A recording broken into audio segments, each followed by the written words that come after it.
All right, if this is the first time that you've heard about the column break component, you should know that it's been mentioned in a number of other tutorials already to do with widgets. But suffice to say, it does exactly what it's called. It breaks to a new column. Now, it's hard to visualize in that everything here is listed vertically, but if you could imagine that um, it essentially, if these were all laid out, and the reason that this started a new column is because it had a column break in the middle. That's essentially the same way this is going to work. Custom menu is going to be left. This is going to essentially wrap this up over to the right.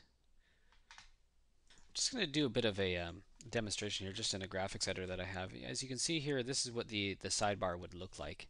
And but what this essentially does is it places the custom menu and it makes this column break. And so what you're going to see is that you have two widgets like that, side by side. That's essentially what the column break does. So when you see something listed like this, what it really means is that things are going to show up like that.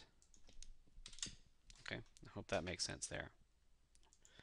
So moving back here, that's what the column break does. It creates a new column. There's always going to be a single column, so you don't need to start it off with it. Unless, of course, you have a two-column layout and you don't want anything in the first column in this particular sidebar. So to give you an example, how about the header top? Header top has a phone number in the right column, but in the left column there is nothing, and this is sort of a demonstration. If we take a look at the header top for most of the layouts, I'm pretty sure all the layouts actually in this demonstration here, the header top has two columns. So again, the column break said, all right, start a new column, and then the phone number shows up in this region here. And that really is what all the column break widget is all about, is to help facilitate where a new column is created. So that we can actually have as many as 6 columns here. Um, each two, we call them column widths, or two column spans wide, if you wanted to. But in order to go and tell the system when to create a new column as far as the widgets are displayed, you need to have a widget called the column break, and that's what that does.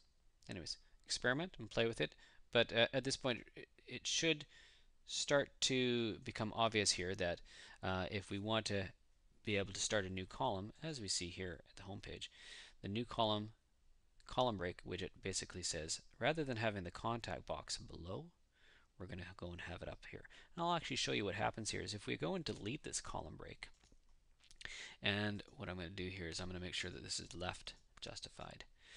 What this is going to do is we're going to reload this, and this is going to show up on the left here. See here?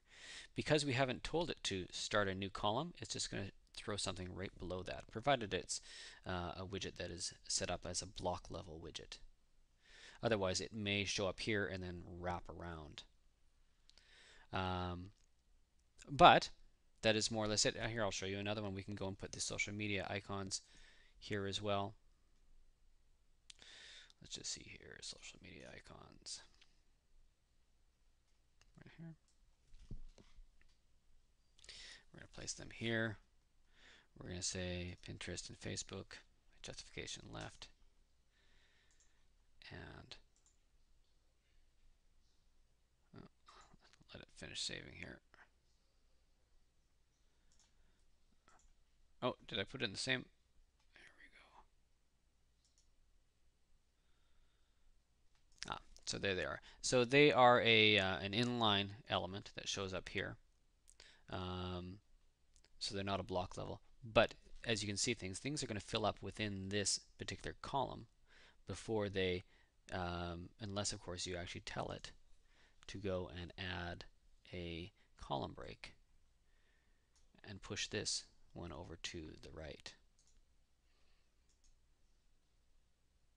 There you go. So that's where that second column starts.